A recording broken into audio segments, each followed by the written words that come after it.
사람은 누구나 누구에게 인정받기를 원하지요. 다시 말해서 칭찬받기를 원하는 것입니다. 누군가 말하기를 아내들이 남편들에게 내가 당신을 만난 것이 참 큰 행복이라고 한다면 남편들은 아내에 대한 태도가 완전히 바뀌어진다 그러대요.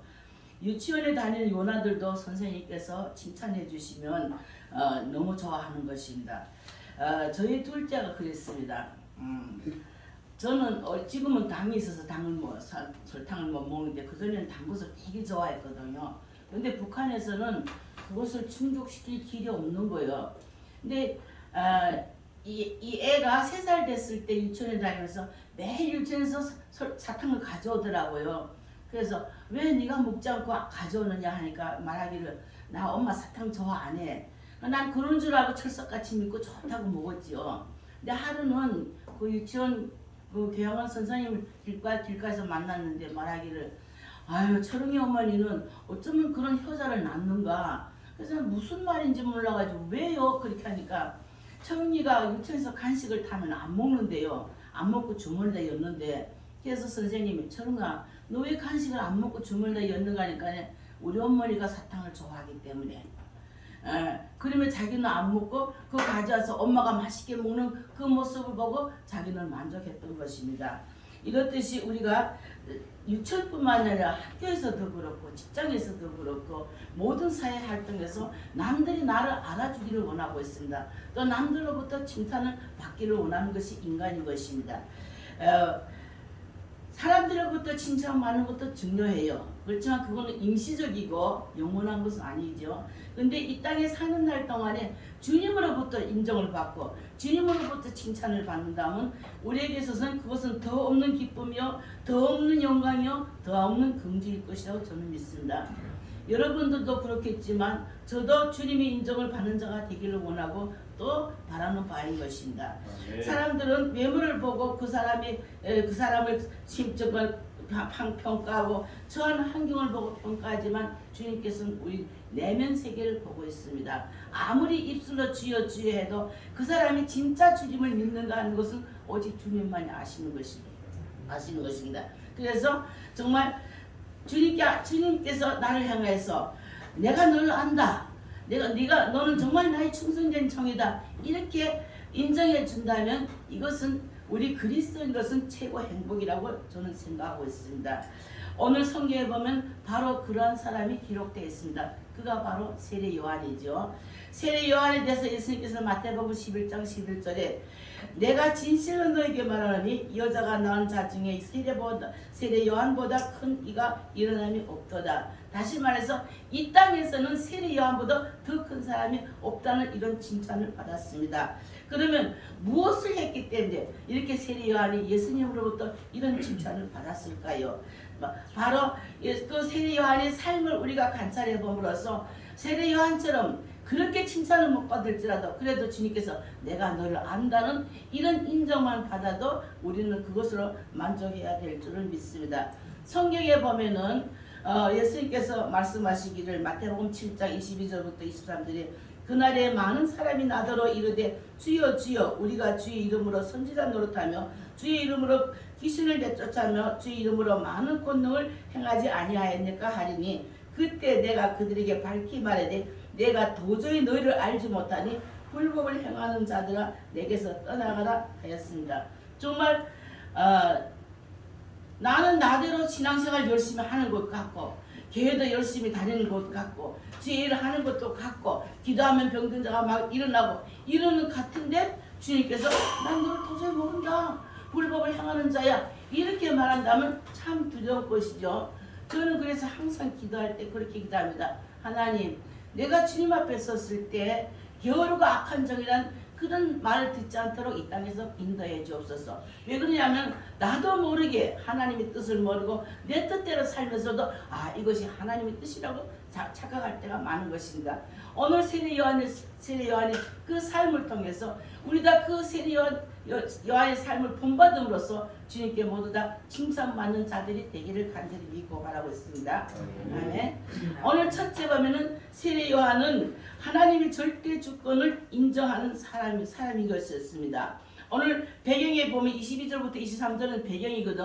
예수님께서도 제자들 같이 세례를 주고 에논이라는 곳에서 세례 요한도 세례를 주고 이렇게 하니까 많은 사람들이 예수님께로 가는 거야. 가니까 예수님 세례 요한의 제자들이 막 속이 상하지. 자기 사람들 다 글로 가니까. 그래서 예수님께 와가지고 선생님이 증언하던 그 사람이 지금 세례를 주는데 사람들이 다 글로 갑니다. 이렇게 했을 때 세례 요한이 뭐라고 말하는가? 하늘에서 주신 바 되지 않으면 그런 일이 있을 수가 없다. 다시 말해서 하나님의 절대 주권을 인정하는 그런 신앙을 갖고 있었죠. 하나님께서는 인간의 모든 불행은 하나님의 절대 주권을 인정하지 않는 데서부터 불행이 일어난 것입니다. 아담과 하와에게 하나님께서는 에덴 동산의 중앙에 있는 모든 나무 과일은 다 먹을 수 있지만 중앙 동산에는 선과 악을 알게 하는 과일나무는 먹지 말라. 먹는 날에는 정령 죽으리라. 저는 신학교 1학년 들어갔을 때 이 말이 도저히 이해 안 됐어요. 왜 하나님께서 중앙 동산에다가 그 과일나무를 심어놨는가? 안 심어놨으면 안 먹었을 거 아니냐? 이렇게 생각했거든요. 그때는 말하자면 신앙이 어린아이 신앙과 같았으니까 이해가 되지 않았어요.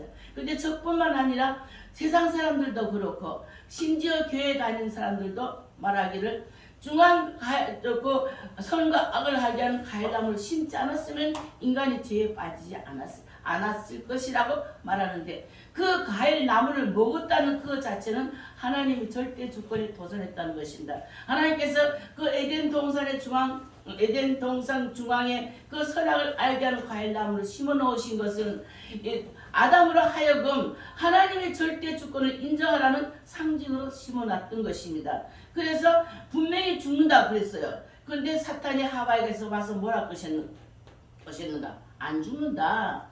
너희들 먹어도 안 죽는다. 먹으면 눈이 밝아져서 하나님처럼 된다. 그러니까 하와가 먹고 아담도 먹어서 죄를 범하게 됐지요. 바로 하나님의 절대 주권을 인정하지 않고 하와는 하나님처럼 되려고 했어요. 아담도 하나님처럼 되려고 했죠. 됐어요? 안 됐죠. 이렇게 하나님의 절대 주권에 도전하고 하나님 말씀에 어긋나게 행동했을 때 그들은 우리 인간에게 죽음이라는 것을 가져왔고 그 죽음은 많은 사람들 예외 없이 다 죽음을 두려워하는 것만 사실인 것입니다. 오늘도 차 타고 오면서 목사님과 얘기하면서 코로나 때문에 이렇게 많은 사람들이 죽어간다고 그러니까 내가 그랬지 더러 좀 죽어도 될 것 같다고 그랬거든. 그랬더니 뭐라 하신 줄 아세요? 죽기는 다 싫어한다는 것이요. 말이 맞아요. 암만 늙으니까 아이고 죽겠다 우리 죽겠다는 건 노래가 돼 있거든요. 아이고 죽겠다 해도 싫지. 당신 이제 그만 살고 죽으라 하면은 네가 나한테 뭘 해줘서 날 죽으라 하냐고 이렇게 대판되될 것입니다. 저희 영감도요 18년은 누워 있었거든요. 그 마지막 시기는 완전히 걸레차 기저귀 채우고 참 어떤 데 보면 불쌍하고 그래서 제가 물어봤어요. 이런 상태도 살기를 원하느냐? 그랬더니 그럼 살아야지 그러더라고요. 그래서 사람이 다 생애된 애처럼 다 있구나. 저는 그렇게 생각했던 것입니다. 참 하나님께서 감사한 것은 이런 어려운 가운데서도 우리로 하여금 절대 주권을 다 우리가 인정한다고는 말을 못해요. 말을 못하지만 그래도 다른 사람들보다는 하나님의 주권을 인정하는 여러분들인 줄 저는 믿고 감사합니다. 자신도 모르게 저도 한때는 하나님의 주권에 도전한 적이 있었어요. 어떻게 됐냐면은 저희 영감하고 같이 그게 7월 1일이었는데 저게 캘러 갔어요. 여느 성경학교도 있고 해서 그 손님들 오면 저게 국이라도 끓여준다고 저게 캘러 갔는데 캐옷을 캐가지고 와서 또 오면 또 교회에서 또 집사님들 기다리고 있어서 조개를 까고 그리고 집에 오니까 12시가 넘었더라고요. 저는 집에 오니까 그저 피곤해서 쓰러져 잤는데 한 3시쯤 됐는데 니나 저 이름이 니나거든요. 니나 소리가 들리더라고요. 그래서 벌떡 일어나 보니까 우리 영감이 텔레비 앞에 이렇게 쓰러져 있더라고요. 그래서 왜 그러냐 하니까 내 왼쪽 다리 없다는 거야. 왼다리 어디 갔냐고 그래서 가슴이 철렁하더라고요. 그러면서 왼다리도 없고 왼쪽 팔도 없고 다 어디 갔냐고 그러는 거예요. 그래서 그때 새벽 3시였는데 3시 돼가 아니라 정글 목사님한테 전화했죠. 목사님 이렇다니까 목사님 4시에 2차 오셨어요. 오시고 그때만 해도 의식이 있었어요. 여기 한국 같았으면 2차 수술했으면은 괜찮겠는데 거기는 그런 것이 없으니까 그냥 테레비 앞에 눕혀놓고 그런 환자는 움직이면 안 된대요. 뇌경색은 막힌 것을 뚫어주면 되지만 뇌출혈은 터졌기 때문에 움직이면 절대로 안 된다는데 저희 영감은 뇌출혈인데 저는 그것을 몰랐거든요. 그래서 구급차를 부르니까 구급차에서 여자하고 남자 와가지고는 둘이서 옮겨놓지 못하니까 서에서 나와까지 서에서 그 소파도 옮겨놨어요. 3번 옮겼죠. 근데 4시 와서 목사님과 얘기하니까 그때는 다 제정신이 있어가지고 목사님이 한국에 들어오시게 되는데 그때 좀 지연됐던 것에 목사님 아직도 한국 안 가셨어요 하면서 그러면서 목사님 나를 알아보겠냐니까 그러면요 하면서 그러더라고. 그런데 6시 되니까 교인들이 막 들이닥치니까 이 사람이 이렇게 말하고 저 사람은 저렇게 말하고 또 우리 신우는 전화 오기를 절대 병원에 가지 말라고 내가 지금 아편을 구해가지고 가니까 절대 가지 말라고 뇌경색 된 사람들 아편을 조금 주면은 그 막혔던 것이 터지면서 괜찮은 그런 신뢰도 있었거든요. 그래서 지금 우리 신우는 병원에 가지 말라 우리 교인들은 병원에 가야 된다 옥신각신하다 난 정신없어가지고 어쨌든 병원에 싣고 갔어요. 싣고 가서 응급실에 들어갔는데 응급실에 입원시키고 좀 있으니까 우리 신우가 왔는데 아편을 가지고 왔더라고요. 이제 이 아편 주사를 놓으라는 것이에요. 근데 내가 의사는 거기는 뭐 시내가 좀 자그마한 시내가 저를 다 알고 있지. 이거 아편 주사 좀 놔달라니까 의사가 막 난리가 났다는 거예요. 너 좀 영창에 들어가고 싶은가 하고 지금 가뜩이나 네 이거 혈관이 터졌는데 거기다 아편 주사 놔가지고 혈관이 이게 더 확장되면은 그다음에 이제 죽으면 그 피를 검사하면 분명히 아편이 나오는데 누가 책임지겠는가 하는 것입니다. 그래서 그렇게 쓰러졌을 때 저는 눈앞이 캄캄해서 하나님 이럴 수가 있습니까? 다시 말해서 내 나름대로 그래도 나는 하나님 위해서 살았고 주님 위해서 일을 했고 또 이 사람이 이렇게 되면 앞으로 주의를 어떻게 해야 될 것인가 이 한 생각이 막 머리 오면서 주여 어쩌면 이럴 수가 있는가 내가 주님이 이렇게 반문했던 것입니다. 그것을 인해서 저는요 한 달 울며 회개했어요. 왜 울면서 회개했는가 남편이 그렇게 됐을 때 과부가 제서름에 운다고 남편 아픈 건 둘째치고 지금 내가 앞으로 어떻게 살아가야 되는가 이 문제 때문에 가슴 앞이 캄캄한 것이요. 남편이 있을 때는 그래도 남편이 도와줬고 남편이 없으면은 우선 재정적으로 문제가 걸리는 것이요. 저는 연금이 없고 남편은 연금이 있으니까 연금하고 저 성교비하고 타서 사는데 남편 없으면 성교비만 갖고는 유지하기 힘들거든요. 그러니까 그리고 앞으로 내가 사역을 얼마나 더 할 수 있겠는가 사역이 끝나면 난 어떻게 살아야 되는가 이런 문제가 순식간에 머리를 스쳐 지나가면서 하나님 이럴 수 있습니까 하고 저는 그렇게 하나님께 반문했던 기도 것이 아니라 그저 입에서 이렇게 나갔어요. 근데 하나님께서는 그를 살려주셨어요. 응급실에 들어가서 9일 동안 의식이 없어가지고 9일째 되는 날 병원 원장님이 저에게 전화했어. 빨리 오라고 남편이 임종 갔다고. 그래서 가니까 뭐 병원이 떠나가도록 코 고는 거야. 그렇게 뇌출 환자들이 코 고면 그 다시 서생을 못한다고 그러더라고요. 사람들이 경험에. 코를 고며 사람이 왔는지도 모르고 없이 누워있는데 기도 안 차더라고. 그래서 가서 보고서는 와가지고서는 앉아서 하나님께 기도했지. 하나님 이 일을 어떻게 하면 좋습니까? 내가 주의를 할 수가 있겠습니까? 하고 기도했는데 하나님께서는 그를 살려주셨어요. 주의 일을 할 수 있도록 다 여건을 허락해 주시더라고요. 살려주셔가지고 10일 만에 의식이 돌아왔는데 병실로 옮겼는데 사람은 못 알아봐요. 사람도 못 알아보고 춤도 못 넘기고 머리가 터지게 아프다고 아이고 머리 하는데 난 어떻게 할 방도가 없지요. 그래서 그거 다른 그 의사 보고 선생님 이거 뭐 진정제를 놔주든가 어떻게 해야지 머리가 터지게 아프다는데 어떻게 해야 되는가 하니까 그렇지 않아도 우리가 진통제를 주고 있으니까 더 넣으면은 그 사람 심장이 못 견딘다는 것이야. 그렇게 이틀을 호소하더니요. 그 다음에는 피를 쏟기 시작한 것이요. 오줌 넣으면 여자들이 그 월경하는 피처럼 검붉은 피가 그렇게 쏟아지니까 병원에서 비상이 걸린 거예요.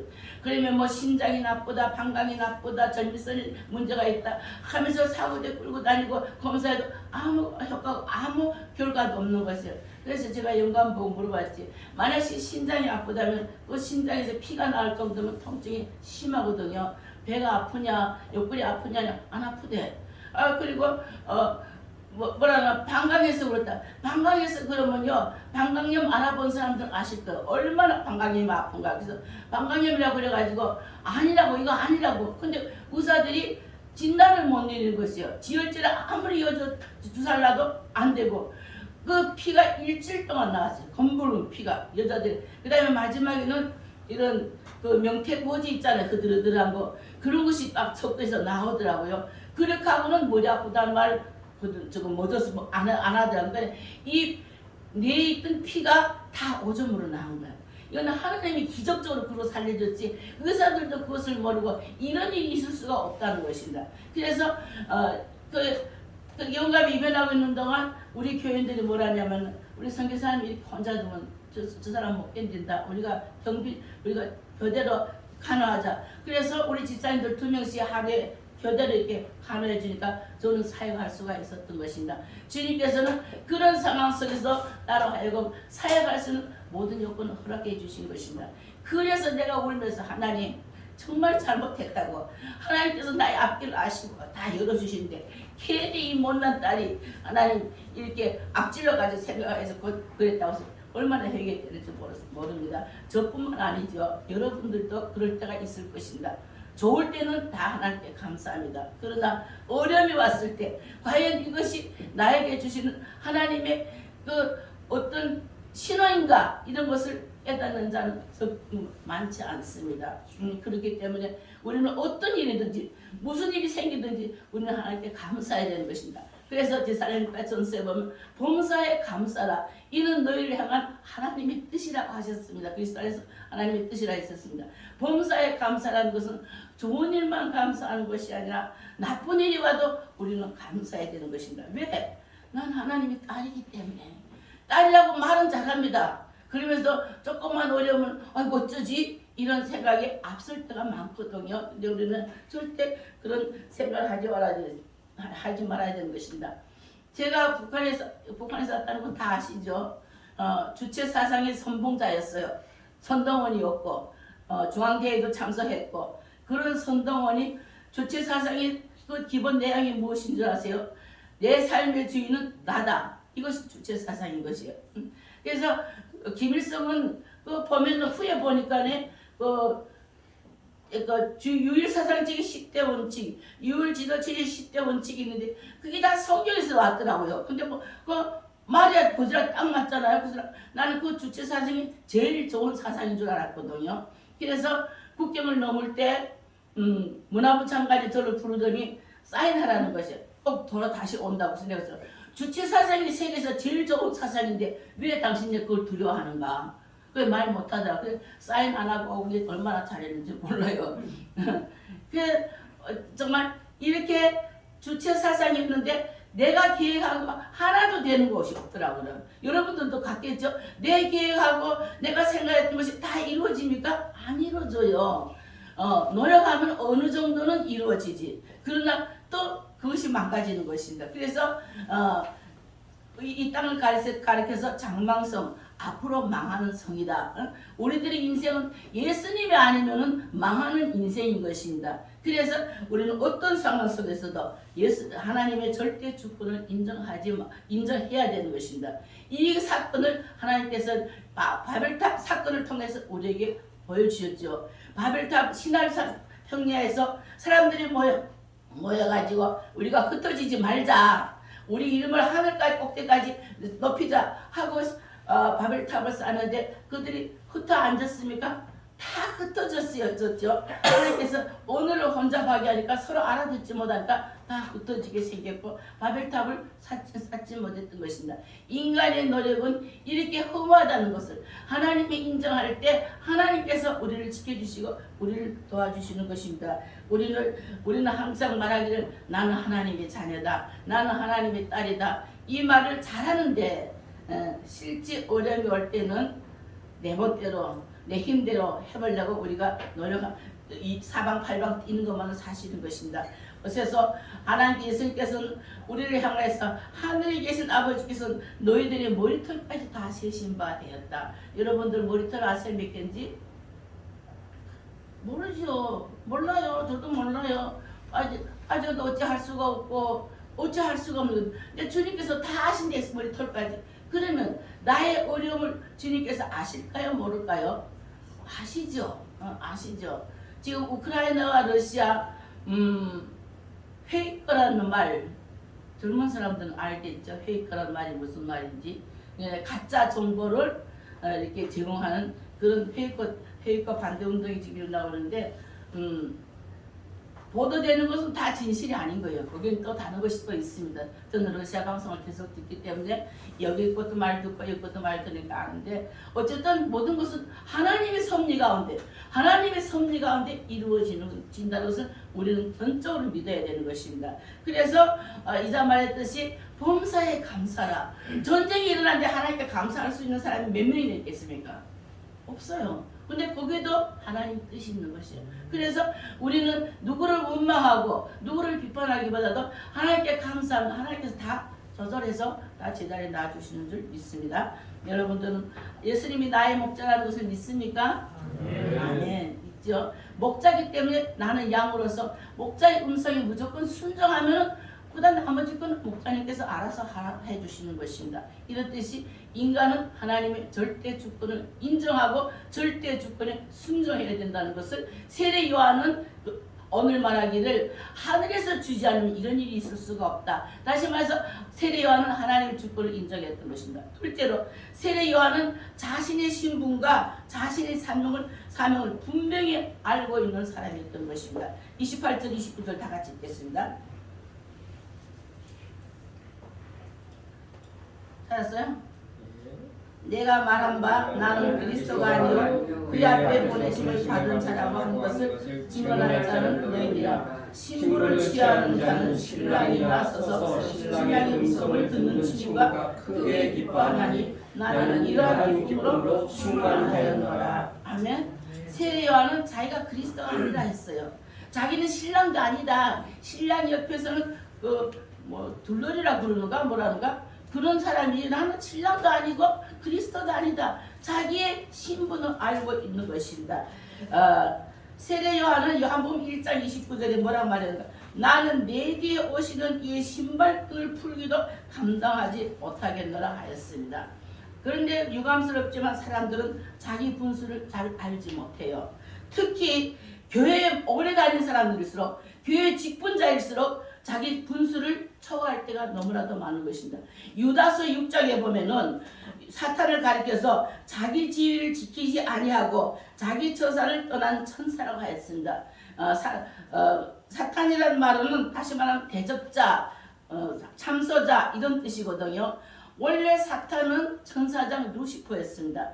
하나님을 찬양하라고 하나님께서는 그래도 다른 사람들보다 하나님을 찬양한 천사장 세워놨는데 그는 하나님만 찬양하면은 모든 것이 다 만사 오케이인데 어떻게 생각할까? 내가 하나님 좀 되겠다. 그래가지고 하나님을 대적에 나섰죠. 대적에 나선 결과 어떻게 됐어? 하늘에서 떨려나서 그 절개들도 다 같이 떨려진 것, 쫓겨났던 것입니다. 사람은 누구나 자기 위치를 알아야 하고 자기가 해야 할 일을 알아야 하는 것입니다.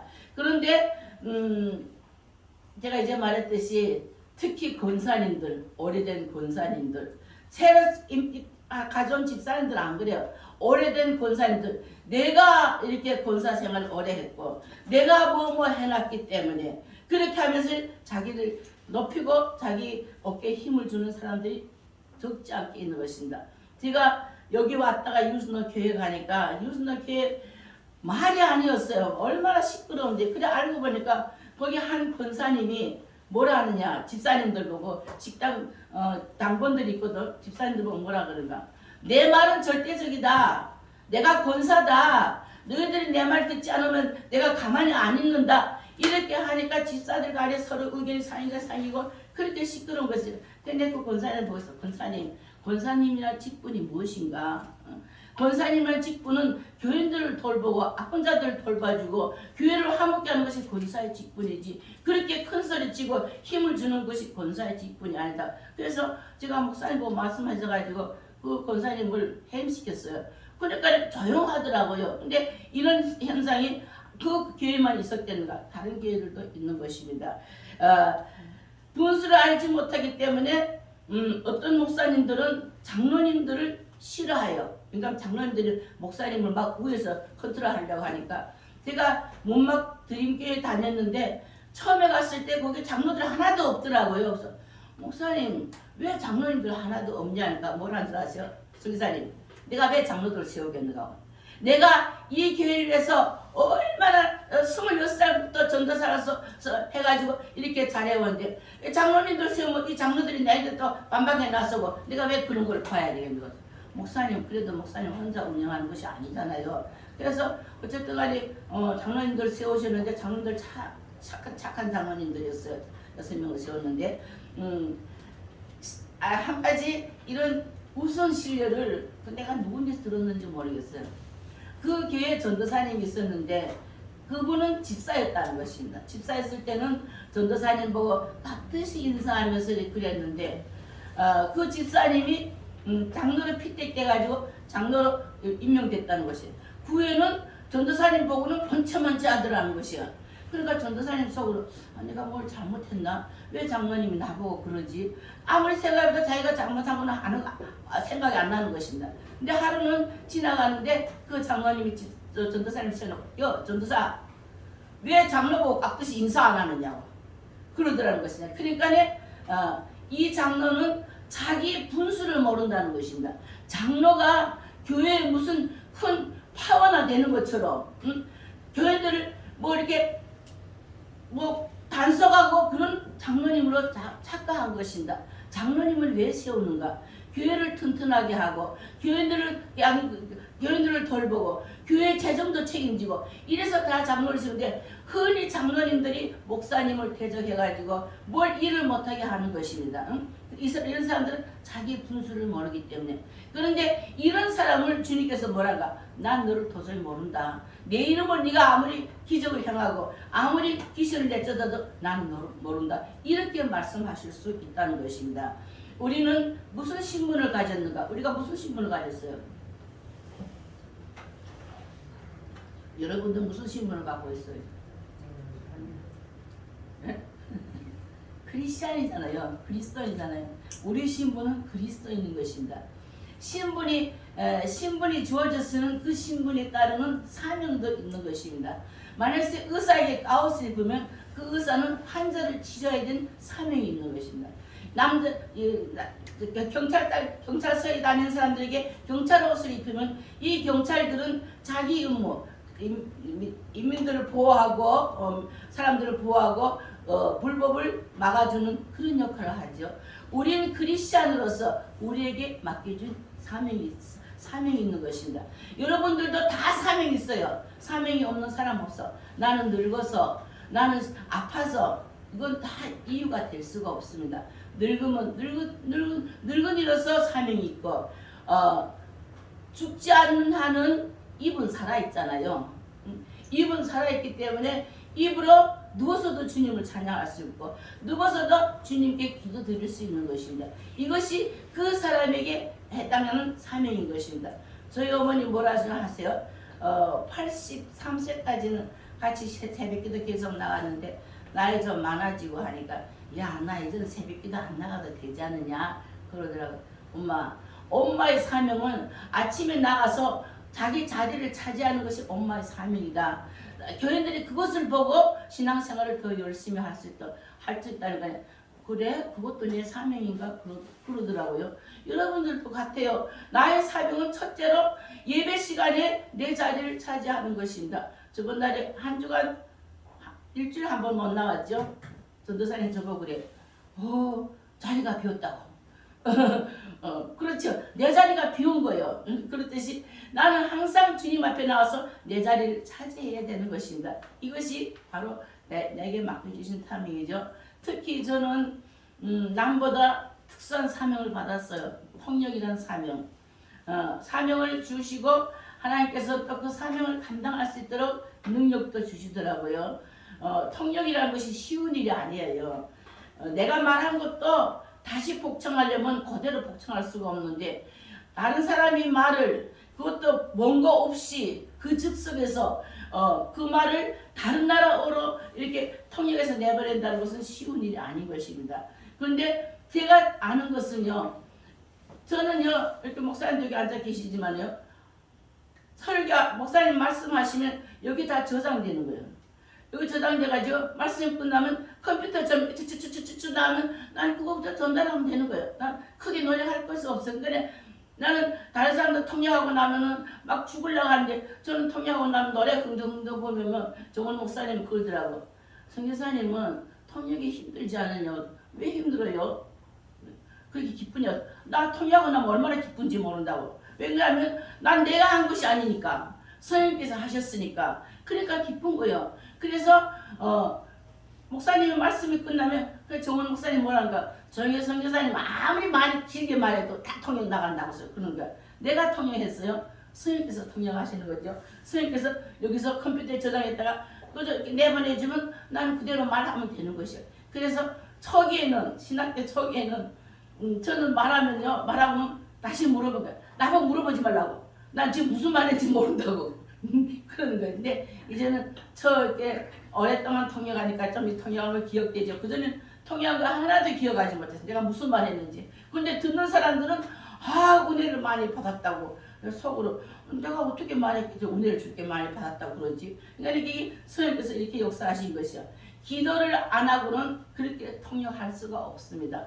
어떤 때는요, 이제는 나이가 많으니까 좀 교만해져가지고 기도 안 하고 나가면요, 목사님 말씀이 끝났는데 나는 어디서부터 시작해야 될지 그걸 감을 잡을 수가 없는 것이야. 러시아 말로는 한국말 이렇게 말하면 그걸 완전히 뒤집어가지고 나가야 되는데 어디서부터 시작해야 될지 갈피를 잡지 못하는 것이야. 그래서 내가 기도 안 하고는 일을 할 수가 없구나, 이렇게 저는 깨달았던 것입니다. 이렇듯이 여러분도 사명을 감당하기 위해서는 기도가 없이는 사명을 감당하지 못한다는 사실을 깊이 깨달으시길 바랍니다. 다음으로서 셋째로 세례 요한은 하나님의 영광만을 위해서 살았어. 30절 다 같이 읽겠습니다. 찾으셨어요? 그는 흥하여야 하겠고 나는 시하여야 한다. 아멘.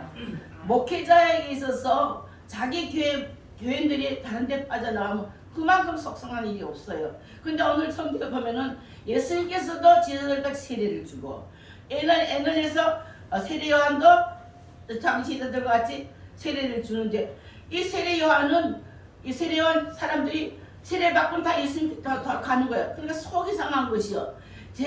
제자들은 여지껏 우리 세례 요한이 제일 큰 선지자인 줄 그렇게 믿었죠. 그때 당시 사람들은 다 세례 요한을 선지자라고 믿었던 것입니다. 그러니까 제자들도 우리 선생님만큼 이런 유명한 선지자가 없는데 왜 그 사람들 다 예수님대로 가는가 모르니까 그랬는데 세례 요한은 뭐라는가, 그는 흥하여야 되고 나는 쇠하여야 되리라.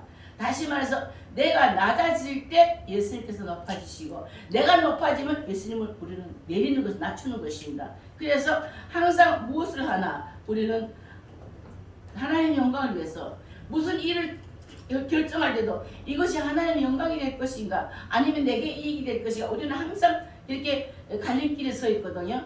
항상 그때는 우리는 하나님의 영광을 위해서 살아야 되는 것입니다. 말 한마디도 그래요. 어떤 집사님이 작년에 사위를 잃었어요.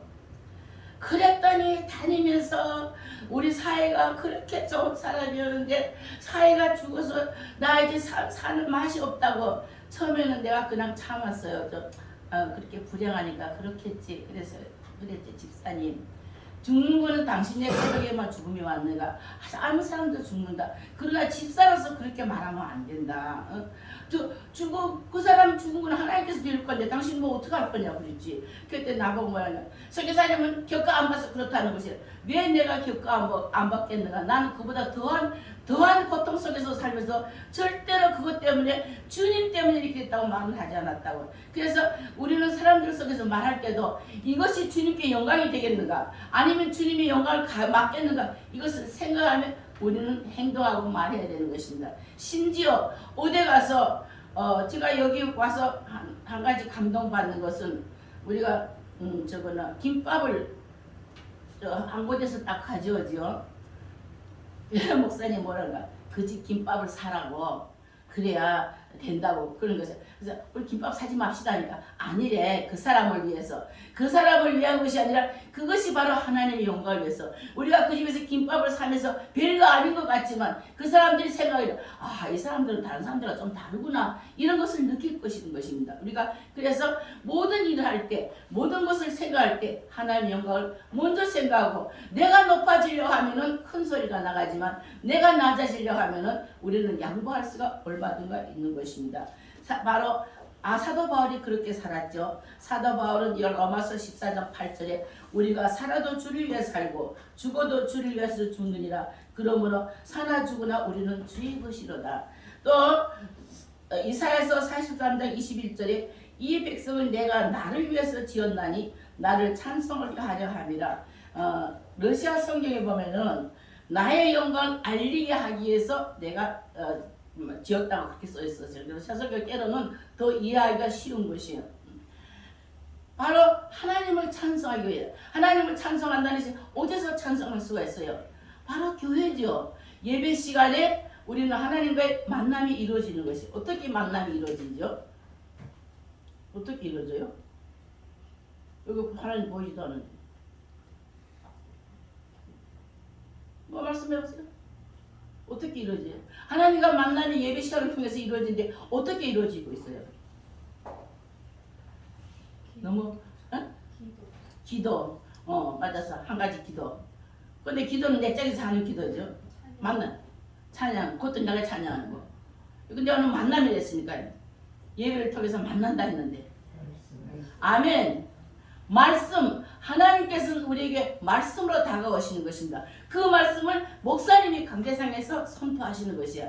말씀을 통해서 하나님께서 우리를 축복해 주시고 우리는 그 축복에 감사하는 것으로 기도하고 하나님을 찬양하는 것이죠. 근데 어떤 사람들은 말하기를 나 집에서 하나님께 기도한다. 하나님께 찬양한다. 이거는 잘못된 생각이라 저는 생각합니다. 왜냐하면은 교회라는 것을 하나님께서 왜 주셨는가? 물론 교회는 하나님께서 만민이 기도하는 집이라고 말씀하셨지만 가장 중요한 것은 교회 예배를 통해서 우리와 하나님과의 만남이 이루어진다는 것입니다. 예수님께서 왜 십자가에 못 박혀 죽으셨어요? 왜 죽으셨어요? 말씀해 보시오. 다시 뭐 시험 아니니까 왜 죽으셨어요? 목사님 예수님께서 나의 죄를 씻기 위해서. 근데 내 죄를 씻어서 어쨌다는 것이야? 아멘. 내 죄를 왜 씻어줬는가? 하나님과의 만남을 이루어지게 하기 위해서. 그래서 요한복음 14장 6절 다 같이 내가 곧 길이요 아멘. 예수님이 아니고선 우리는 하나님과 만날 길이 없는 것이에요. 그래서 예수님께서 우리를 하나님과의 만남을 이루어지기 위해서 십자가에서 자신의 몸을 찢었고 피를 흘리고 우리들의 죄를 용서해 주셨던 것입니다. 죄인은 하나님 앞에 나갈 수가 없어요. 하나님과 만날 수가 없어요. 우리를 의인으로 만들어 줘야 되는데 그 의인으로 만들어 주는 길은 오직 내가 죽는 길밖에 없는 것입니다. 제사 죽음이 없이는 죄 용서함이 없다고 그랬거든요. 죽을 수밖에 없는데 죽고 나면 내가 어떻게 하나님을 찬양해? 그래서 나 대신에 주님께서 죽어주시고 나와 하나님과의 관계를 연결시켜 주셨는데 이 연결고리가 어디서 이루어지는가? 교회인 것입니다. 교회에서 말씀을 통해서 이루어지고 나는 찬양을 하고 하나님께 기도하는 것입니다. 지금 코로나가 이렇게 하면서 사람들이 온라인 예배를 난 집에서 온라인 예배를 드린다. 물론 뭐 국가 거기에 벗어나는 것은 아니지만 그래도 지금은 예배를 드릴 수 있는데 안 나오는 것이에요. 핑계는 뭔가 나 집에서 온라인으로 예배를 드리면 된다고. 근데 그것이 하나님께서 원하시는 예배이겠는가? 하나님께서 그 예배를 받아주시겠는가 하는 것이 중요한 것입니다. 그래서 우리는 어떤 상황 속에서도 예배 자리에 나오는 것을 등한히 하지 말아야 되는 것입니다. 예배에 나온다는 것은 바로 하나님의 영광을 위해서 예배에 나오는 것이요. 지금은 코로나 때문에 그렇지만 초대 예루살렘 교회 때는 목숨을 내대고 그들이 예배에 참석했던 것입니다. 예배 여기다가 이마다 크리스찬이라는 이름은 안 썼거든요. 예배에 참석하는 것을 알기만 하면은 그들을 잡아다 십자가에 못 박혀 죽이고 또 사자굴 속에 였고 그랬지만 그들이 카타콤바라는 데 모여서 예배를 드렸던 것입니다. 북한에서도 주기철 목사님 예배를 드리다 체포돼 갔죠. 이렇게 예배가 우리에게는 중요한 것입니다. 하나님께서 이스라엘 백성들 애굽에서 인도해 내실 때 모세를 통해서 뭐라고 말씀하셨는가? 이 백성이 나를 예배할 것이다. 나를 제사 드릴 것이다. 그래서 하나님께서 택한 본인도 우리가 하나님께 예배 드리는 것을 원하시거든요. 그래서 우리는 이 예배를 중요시하고 이 예배를 통해서 하나님께 영광 돌리기를 바랍니다. 특히 4월 17일부터 우리 새벽 기도가 있는데 목사님이 걱정하는 거 무엇이냐면 다 직장인인데 어떻게 하겠는가. 러시아는 직장 안 다니는 사람 없어요. 제가 새벽 기도 열 때 참 두려웠어요. 내가 과연 그 사람들 분들보다 나 자신의 이 예배를 끝까지 새벽에 나갈 수가 있겠는가. 이런 두려움이 있었는데 하루는 우리 최 집사님이라고 지금 한국에 나오신데 전화가 온 거예요. 신 집사님 왜 교회 문 잠겼는가. 그래 왜요 하니까 새벽기도 안 하는 거야. 정신이 버쩍 들더라고. 이거 웬일이야. 하나님께서 새벽기도 열라는데 나는 내 생각만 하고 이거 과연 직장 다니는 사람들 나올 수 있을까. 내가 이거 365일 동안 새벽기도를 인도할 수 있겠는가. 이런 두려움에서 새벽기도를 못 열었는데 새벽기도를 선포하니까 교인들을 많이 참석해요. 그 적은 교회에서도 23명, 25명 이렇게 참석하는 것이었습니다. 다 직장원들이야. 러시아는 직장 안 다니는 사람들 없어요. 다 직장원인데 그래서 나는 일 다니기 때문에 시간이 없어. 나는 뭐 때문에 시간 없어. 하나님께 예배드리는 것이 첫 자리인 것이 아니라 매일 한다면 하나님께 예배드리려고 하니까 우리 일이 되지 않는 것입니다.